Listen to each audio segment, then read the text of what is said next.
Strange, isn't it? How a place can call to you before you even step inside. You look at four walls, a roof, maybe some doors and windows, and to everyone else it's just a building. But to you, it feels different. It hums. It breathes. It pulls at you like it already knows your name. You can try to ignore it, pretend it's nothing, but deep down you feel it. This space was waiting for your footsteps, your voice, your story to fill it. Some things aren't random. Some places aren't accidents. And when that whisper comes, this house is yours. You either see it now, or you lose it forever. A house becomes alive when it recognizes its owner. To most people, it's just wood, bricks, and stones stacked together. A structure that holds furniture, a roof to keep the rain out, walls to stop the wind from creeping in. But when a place belongs to you, it doesn't feel like an object anymore. It feels like it has a pulse, a strange rhythm that beats only when you're near. The walls aren't silent.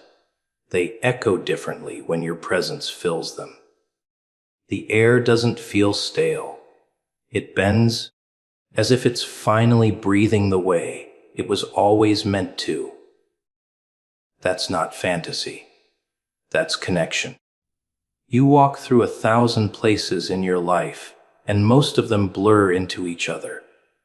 Hotels, halls, rented rooms, lifeless boxes where you exist for a moment and then vanish.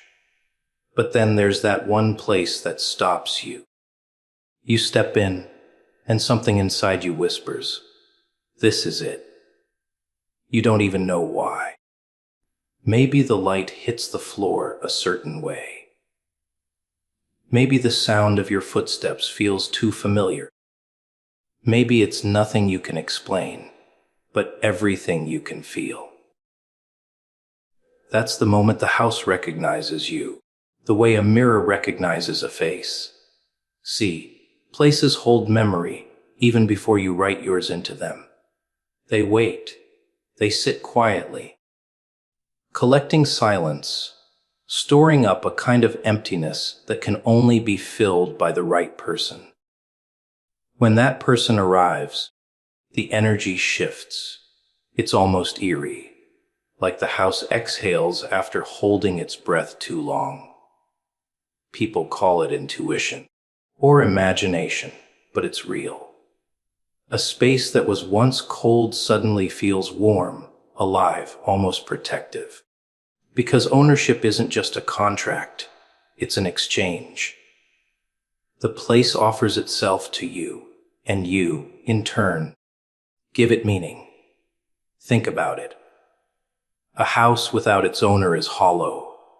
It doesn't matter how beautiful, how large, how perfect.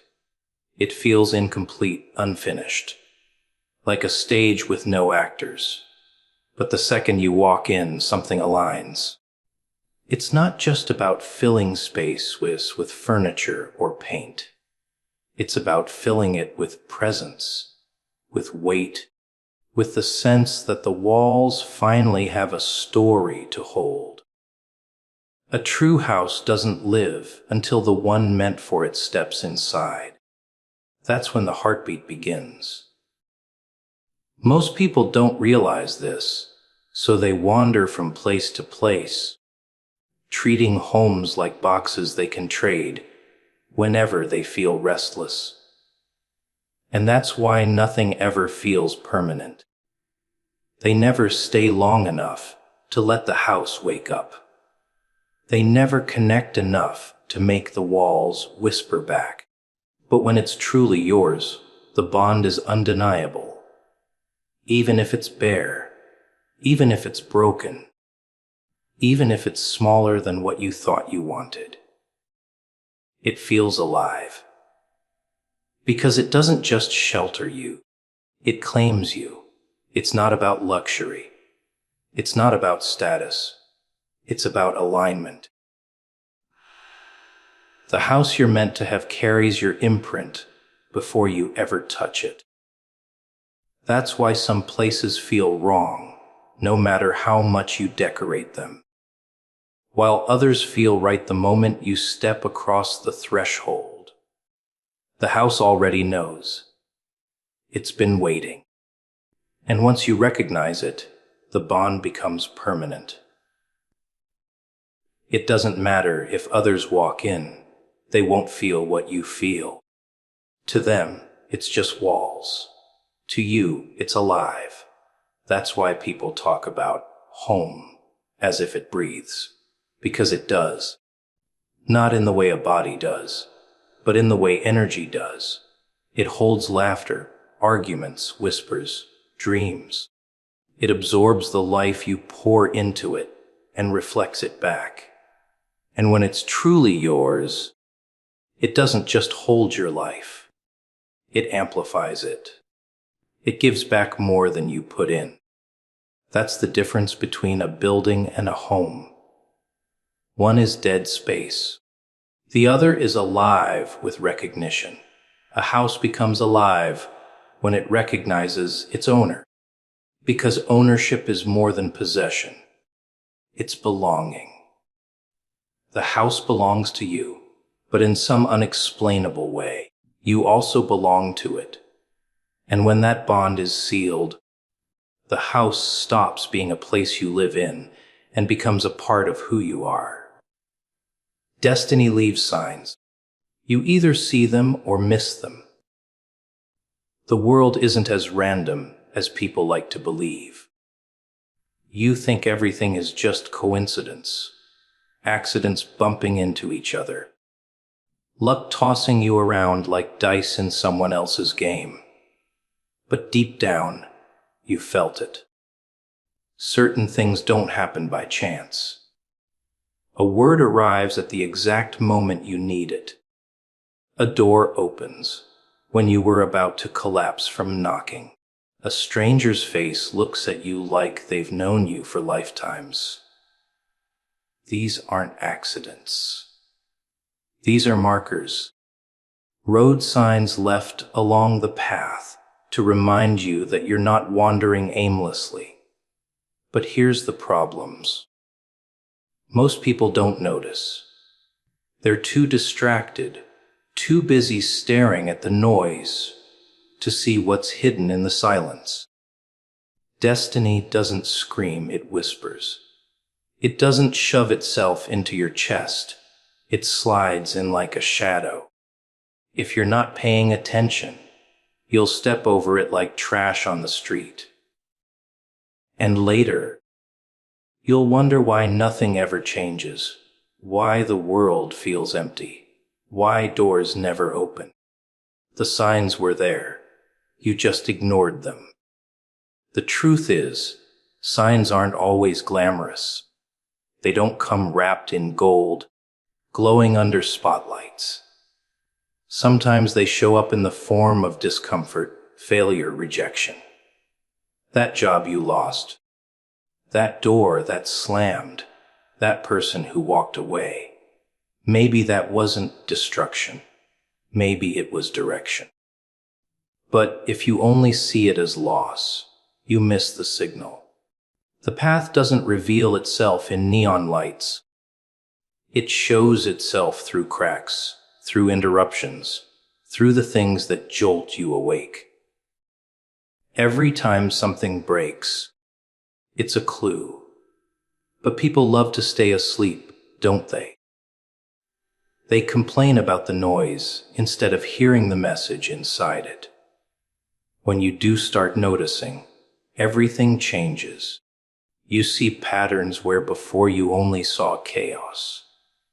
You realize timing isn't coincidence, it's choreography.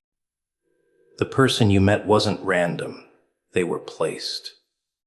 The door that opened wasn't luck, it was alignment. But this isn't magic, it's awareness. Once your eyes adjust, you can't unsee it. The universe keeps leaving breadcrumbs, but only those willing to slow down and look will ever find them. And don't think signs always feel good. Sometimes they sting. Sometimes they drag you through pain before showing you purpose. That's the trap. People want destiny to feel easy, but the strongest signs are often the hardest to swallow. You pray for clarity, and when it comes you hate it, because it demands change. It demands risk. It demands that you step where you swore you'd never go. But isn't that what growth looks like? If destiny always felt comfortable, everyone would walk their path without hesitation. The truth is, the signs are there to test whether you're ready to pay attention or if you'd rather stay blind. There's a reason people say hindsight is 20/20. When you look back, suddenly all the scattered pieces line up. That conversation, that rejection, that delay, it all led here. You couldn't see it then because you were too busy asking, "Why me?"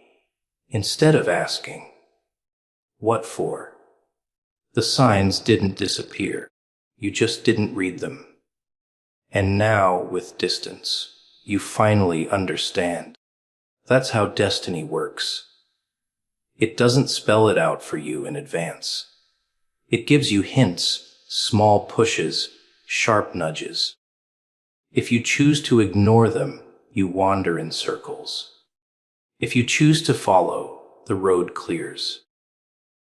And maybe the cruelest part of it all is that the signs don't stop coming. Even when you miss one, another shows up. But every missed signal costs you time, energy, opportunities. And if you keep ignoring long enough, you end up so far from where you were meant to be that the signs start to feel meaningless. That's why awareness is survival. That's why paying attention is everything. Because destiny won't beg you to notice. It will simply keep placing the clues until you either wake up or waste away. Ownership begins in the mind before it shows in reality. People think having something means holding it in their hands, signing papers, locking it behind doors. They believe possession is about evidence, about proof the world can see. But that's not how it works. Everything begins as a claim you make inside yourself, long before it ever becomes visible. You don't walk into a place and wait for someone to hand you the keys. You walk in already knowing it's yours, already carrying that weight in your chest. The world doesn't confirm it first. You do. Look at how weak people move through life. They wait for approval. They wait for permission. They wait for proof before they allow themselves to believe. And so they never get far. Because here's the truth. Life doesn't give gifts to the hesitant. If you don't claim it in your mind, you'll never hold it in your hands. You can stand in front of the very thing meant for you and still lose it because you were too uncertain, too blind, too timid to recognize it was already yours. Ownership isn't about waiting. It's about declaring. Think about how a predator claims its territory. It doesn't ask anyone's opinion. It doesn't hold a debate. It marks it fiercely, instinctively. That's not arrogance. That's survival. That's how life respects strength. Because when you decide something belongs to you, you move differently. You protect it. You invest in it. You refuse to let anyone else take it. But if you wait until the world hands it over politely, someone hungrier, someone bolder, Someone who already claimed it in their mind will snatch it from you while you're still daydreaming. People don't understand that reality bends to belief. If you walk into a room uncertain, the room rejects you. If you step into it like it's already yours, the space adjusts. The energy shifts. The opportunities lean toward you. That's not fantasy. It's human psychology. People sense conviction. They sense ownership before the paperwork exists. And the universe itself seems to align with those who already see what isn't there yet. It's the invisible claim that makes the visible possible. But here's the catch. You can't fake it. Pretending you own something you don't believe in crumbles fast. Real ownership comes from deep certainty. The kind that doesn't need to scream. It's in the way you carry yourself, the way you stand, the way you act when nobody's watching. That inner claim has to be unshakable, or the first gust of resistance will strip it away. That's why so many people quit halfway. They thought they could trick themselves into confidence, but their foundation was hollow. Ownership starts in the mind, and if your mind isn't firm, your reality will collapse. This is why people sabotage themselves. They dream about a life, a house, a relationship, but deep down they don't believe they deserve it. And because they don't believe, they never step fully into it.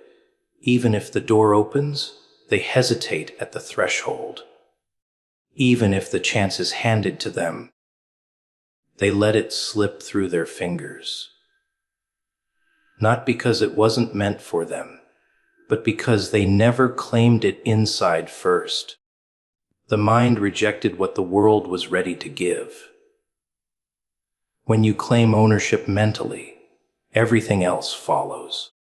Your actions change, your energy shifts, your decisions sharpen.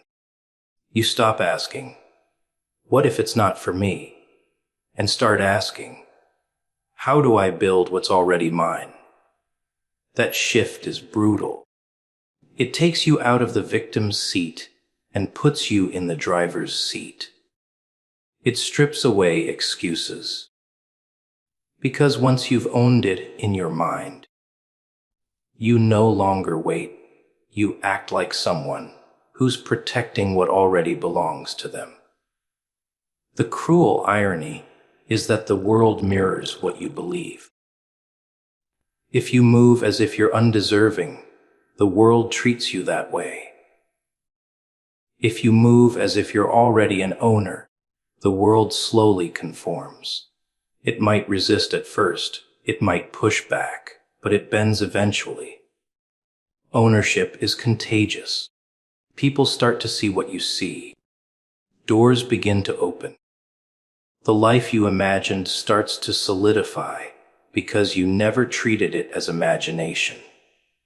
You treated it as inevitable. Ownership begins in the mind. And that's why most never taste it. They're waiting for proof before they believe, not realizing belief itself is the proof. The claim inside you is the seed, and without it, nothing ever grows. Doors open only when you believe they're meant for you.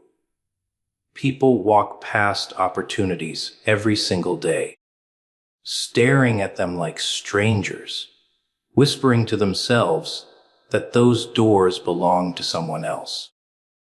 They convince themselves they're not ready, not worthy, not chosen, and so they never even touch the handle. What they don't understand is that the door was never locked. It was waiting. But the rule is simple. If you don't believe it's yours, it stays closed. Belief is the key. Not credentials, not money, not permission. Belief. The world doesn't hand things to doubters. It responds to certainty. The moment you decide a door is yours, something changes. Your body moves with a different rhythm. Your voice carries a different weight. Your steps no longer hesitate. People can sense it. The universe can sense it.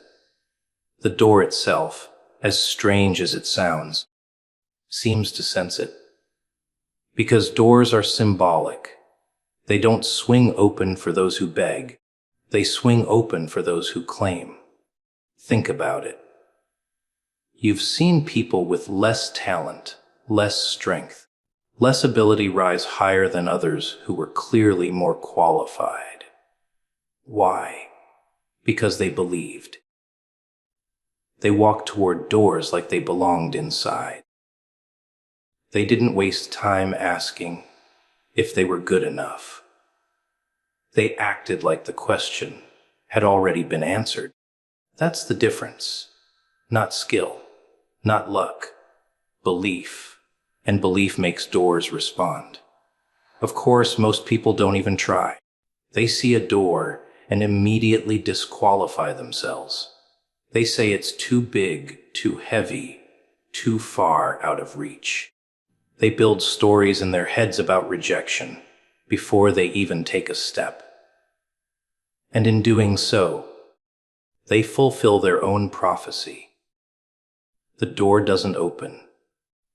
Not because it wasn't meant to, but because they never approached with belief. Fear is the lock. Doubt is the chain. And people walk around carrying both, convincing themselves they were locked out when, in truth, they locked themselves out. When you finally strip away the fear, something strange happens. Doors stop looking like obstacles and start looking like invitations. What felt intimidating becomes magnetic. You begin to understand that closed doors aren't closed to everyone. They're closed to those who don't believe. The second you believe, you stop seeing a barrier and start seeing a challenge. You stop asking, "What if I fail?" and start asking, "What if I don't even try?" That shift changes everything. But belief isn't about arrogance. It's not about pretending you know everything or forcing your way in blindly. It's about quiet conviction. It's about walking toward the door with the sense that it was built with your hand in mind. When you believe, you knock differently. You wait differently. You endure differently. And more often than not, the door eventually gives way. Not because it suddenly decided you were worthy, but because you decided you were. That's the game people don't want to face. They'd rather blame luck, circumstances, timing. They'd rather complain about how doors never open for them. But the truth is harsher. The door responds to belief, and they never carried enough of it. They showed up with hesitation, with insecurity, with doubt dripping from their every move. And the door stayed closed, not because it hated them, but because they announced with their own energy that they didn't belong. The irony is that belief doesn't guarantee the door opens instantly. Sometimes it resists. Sometimes it creaks slowly, testing your patience.